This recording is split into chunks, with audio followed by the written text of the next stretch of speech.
A great deal by Carol McIntosh. In a conversation with a number of people from various places, we were talking about an old folk belief that springs up wherever there's any big construction project. And I wondered if you had come across this story that when the Ashokan Reservoir was built, there were several laborers, Italian laborers, who fell into the concrete of the dams, and the concrete was poured over them, and there they still are. You've heard that?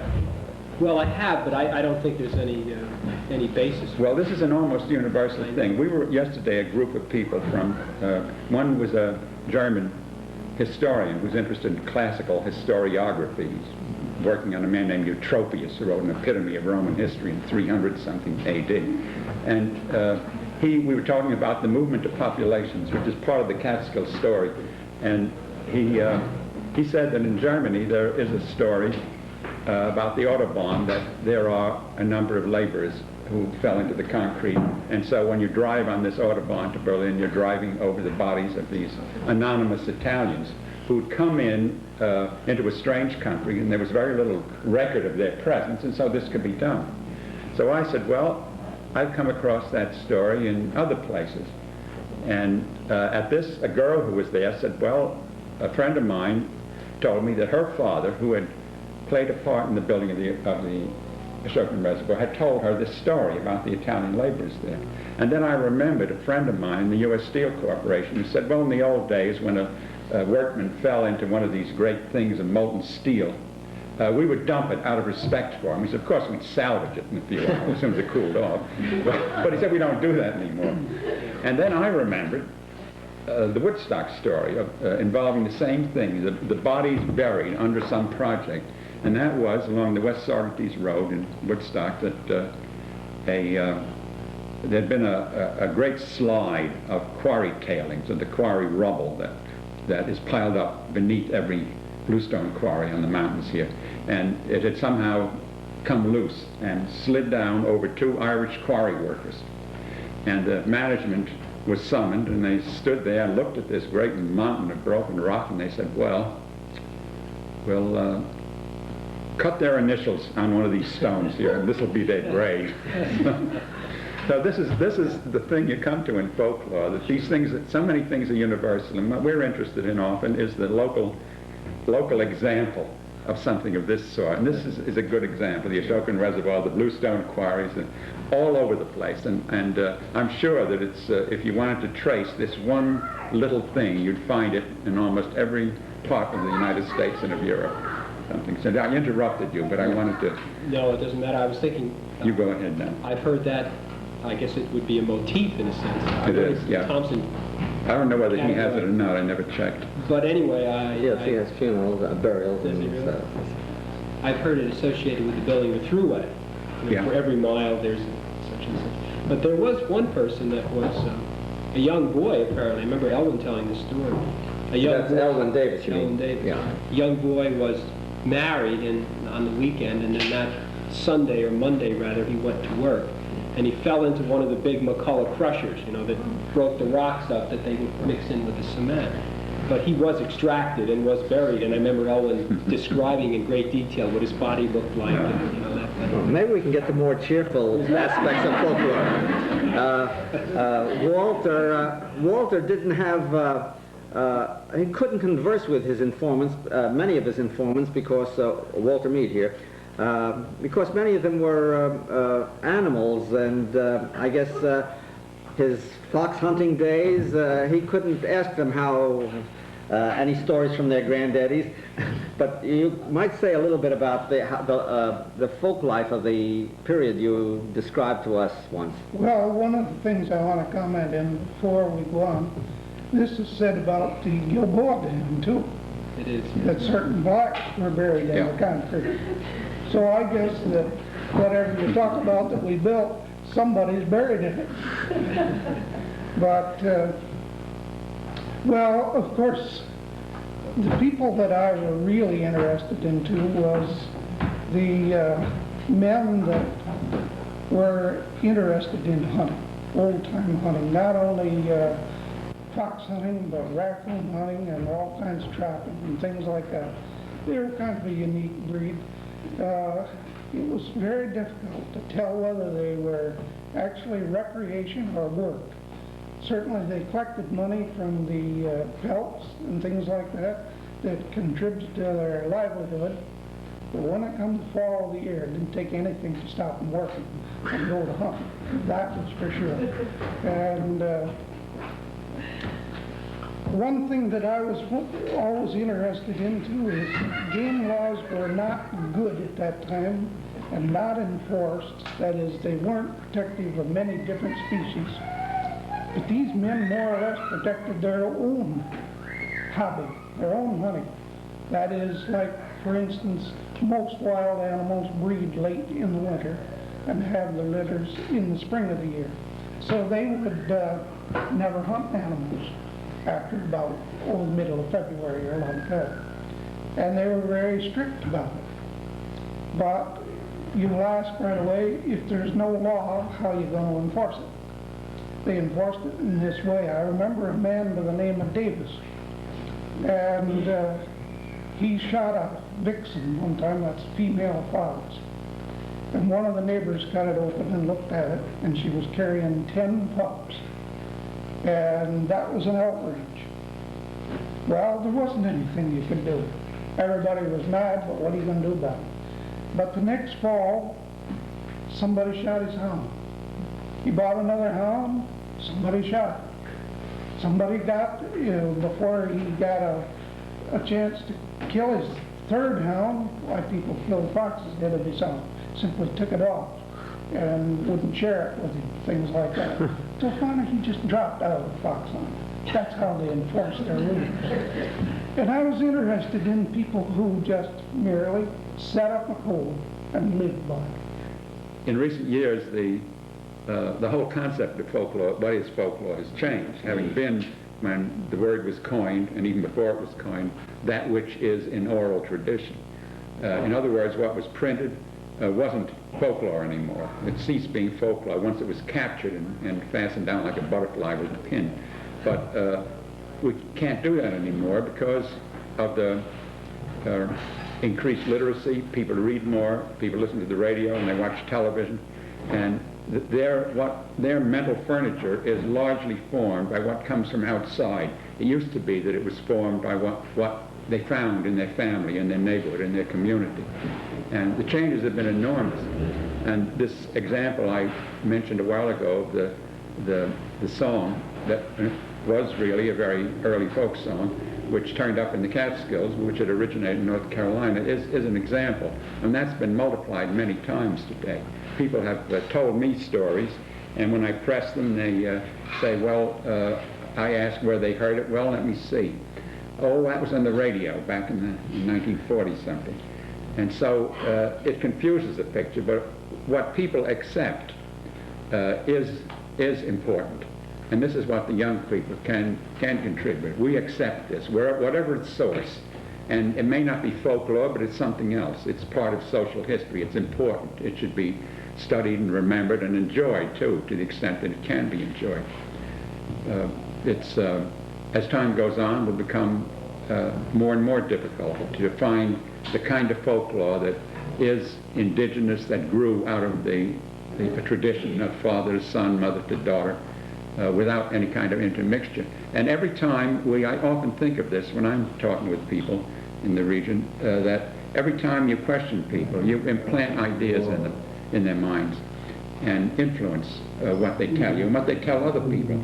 Someone came to me with a tape they'd made of an old man who'd be about 100 if he were living, and said, I have this extraordinary tape that this man has I recorded a wonderful material that I'm sure you'll be delighted to hear it, and I played it, and about 1/3 of it was material that I had told the old man in conversations.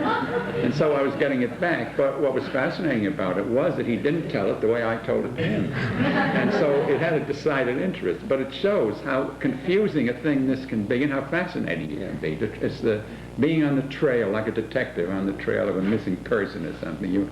You pursue these things from person to person, from neighborhood to neighborhood, and back to the books, and go to the library and look, see what Stitt Thompson said about it in his great book, and so on.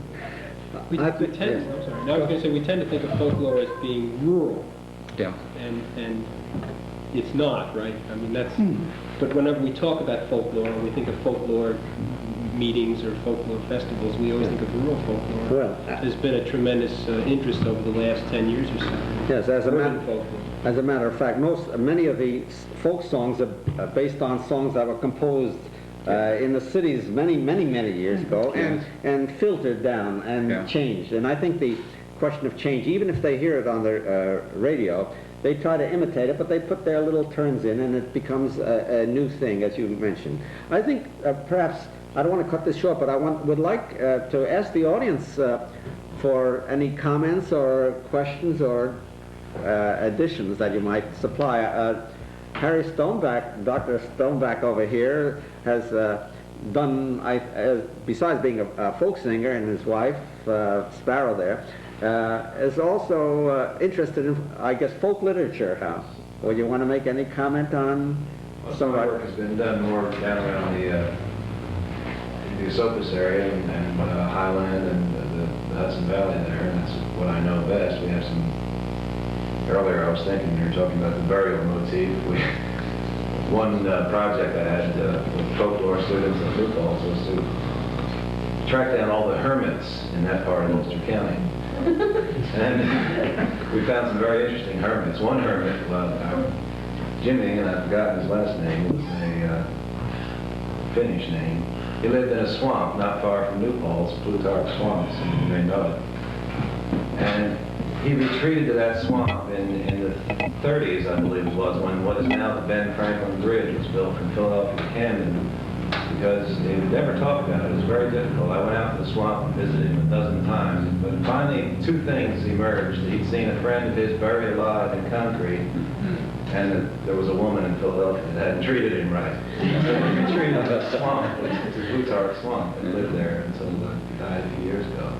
Harry, did you turn up a man named Buckingham who had a red beard and lived in a cave in that neighborhood and had 6 children? I got a whiff of him. Remarkable character. I knew him when I was a boy. You don't mean that literally, do you? And there was Levi Calhoun. There was, I don't know if anyone's heard of him. He was the legendary man horse of Highland, who believed he was a horse. People would hire him, among other practical applications that he had. He was good to plow between the rows of grapes where you couldn't take machinery. Levi also went into downtown Highland for 40 years, pulling a little cart. When he would come to an intersection, I have friends that can do a much better imitation. He would pull back and he would win again. A piece of paper blue, he would shy back like a horse. Well, the point is not that Levi, he was a wonderful man. I always went to him for poison ivy cures and other cures. He knew the use of every weed on Illinois Mountain there. But the point is, for our discussion, is not so much Levi himself, but what the community made of Levi in the telling, and how it became a legend and then became almost mythical. If you're ever in a bar in Highland, or maybe New Falls, most real old-time New Falls people know Levi, and some Poughkeepsie people, ask about Levi Calhoun. Ask about the time he raced the trolley from New Falls Landing down across the river from Poughkeepsie to New Falls, pulling a cart and beat it. Or the time they entered in there used to be a major marathon held in Poughkeepsie. They entered Levi, he ran in his overalls and in high work boots against some of the best marathoners in the country. And Levi apparently got lost and ran 2 extra miles and still came in second. That's one thing. There are about 20 other versions of what happened. Well, many are the stories of all the fine horses that ran just for silver and gold. Down in Kentucky and other fine places for honors that had to hold. But I'll sing you a one that was swift as the season, one you may never hear of. That ran with his heart on the East Texas flatlands, that ran just for me, just for love.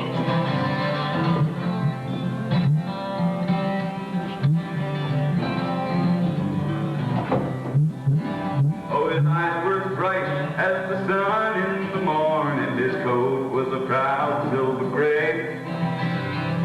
16-hand devil that sounded like thunder as his hoofs beat the red Texas clay. And he never won nothing but the love of a rider in a race neath the stars high above. 'Cause he ran with his heart on the East Texas flat plains, and he ran just for me, just for love.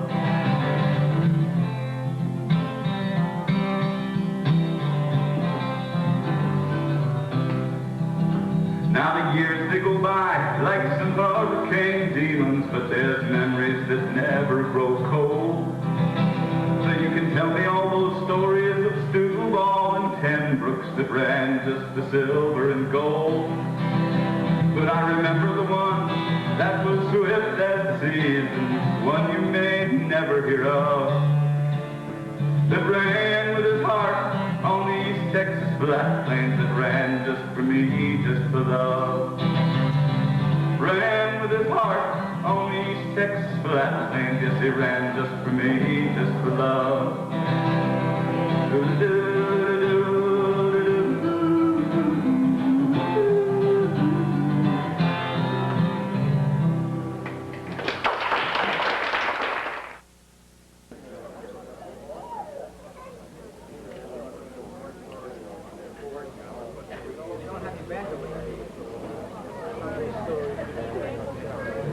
This Is Not the News is a production of Willow Mixed Media in association with Media Bus.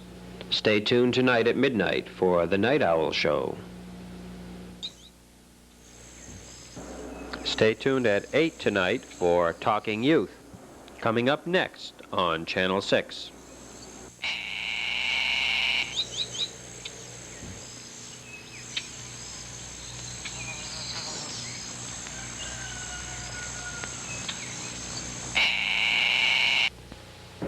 You're watching Channel 6 in Woodstock.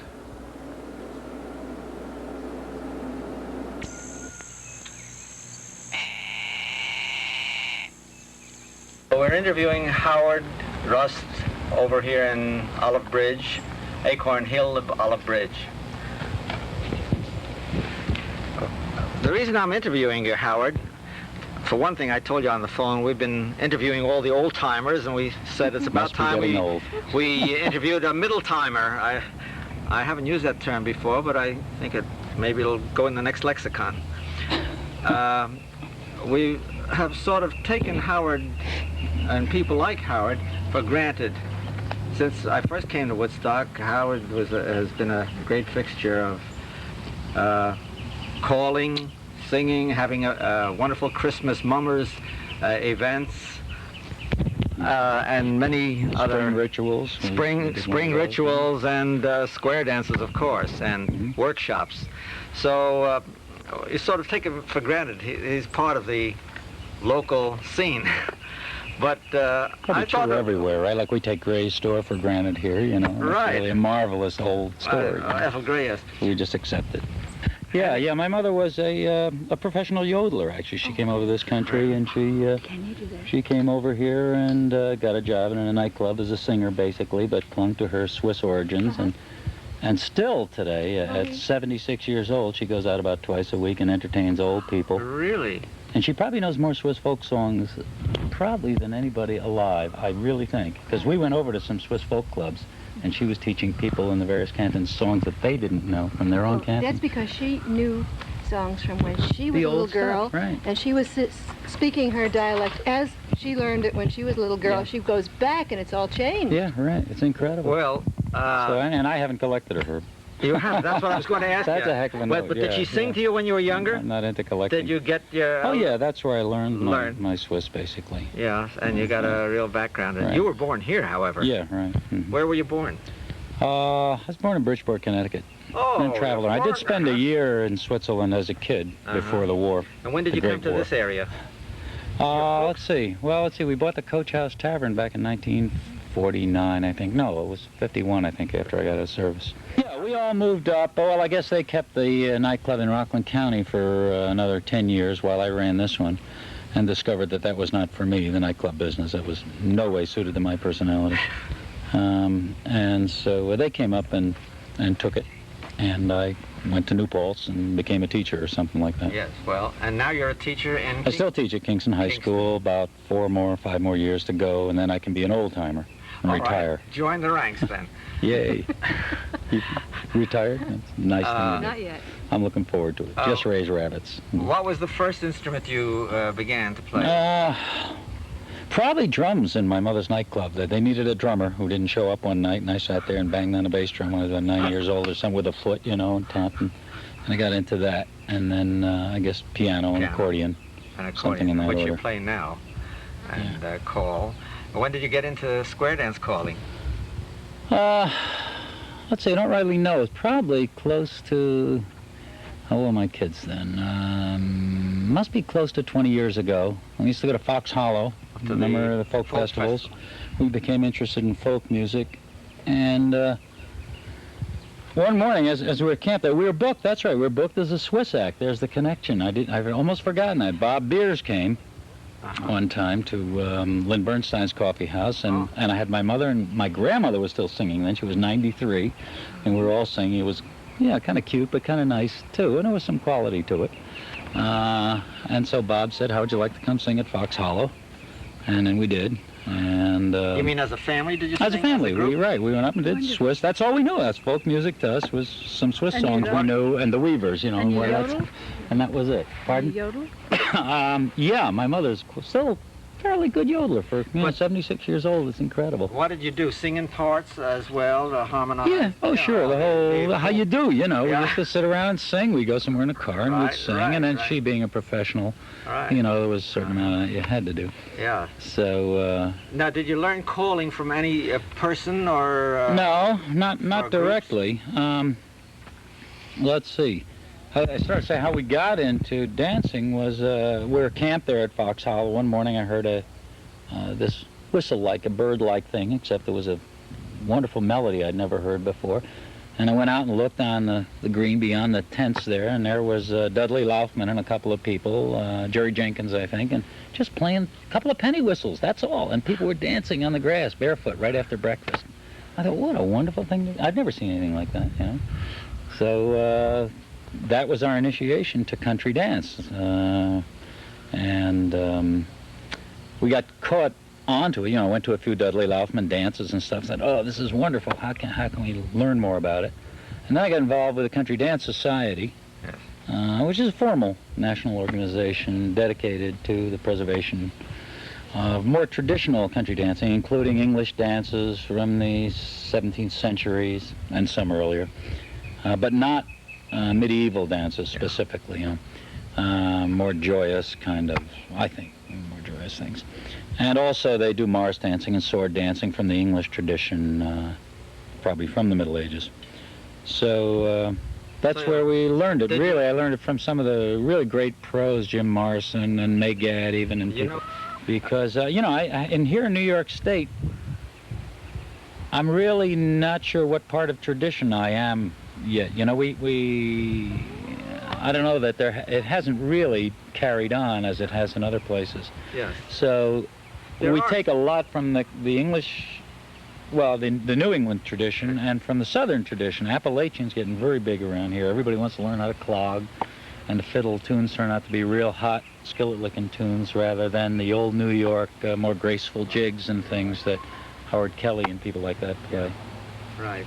Is he an old-timer? Hilton Kelly is. Hilton Kelly. Yeah. Is Hilton an old-timer? Yes. He's probably only a couple of years older than I am. But, but he's done it. I think he's been in the scene he's 5 longer. years old. Probably he's raised in it. Right. His father played before him and so on. Yeah.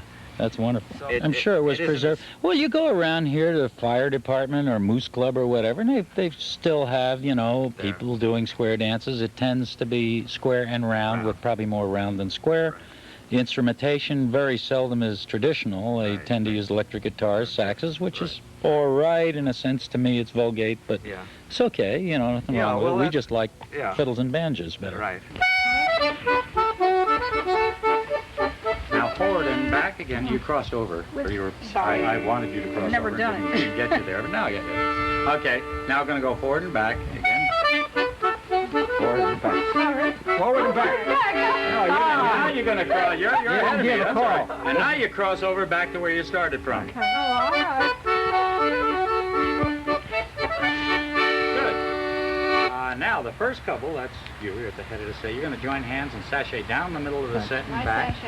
So just, well, walk down. Anything you do is all right. I've done this with teenagers, and they have leapfrog down, and that's okay, too, you know. Yeah, down the back. What do they do when they're down there? All the way. And right back up. Good. And now we're going to cast off. Some of you have noticed this has a basic resemblance to a Virginia reel figure. Cast off would be this line. This is essentially the men's line. Welcome to the men's line. You're going to face, everyone face up. Okay, and this line will go to the left and this line to the right. You go down to the bottom and meet your partner, and everybody else follow.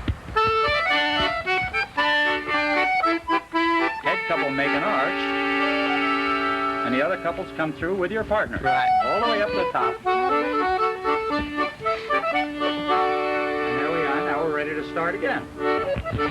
Okay, we have a new head couple. All right. Okay, you are now the head couple, and we're going to do exactly the same thing. Did they go down here? That's a nice thing. Around. You're going to go forward and back, forward, cross over, forward, back, cross over. All right, that's the first part. First time we're going cross or forward and back? Forward and back, and then cross over. Okay. Forward and back, cross over. All these things, to anybody watching, if anybody's watching, seem so simple. And then when you start dancing them, they get about 10 times as more fun, but also complicated, because when you get the body involved and you turn around, as Herb well knows, you can work it all out intellectually, but when you do it, it's a whole different thing. So here we go, forward and back. Let's join hands along the line this time, just for a little. 1,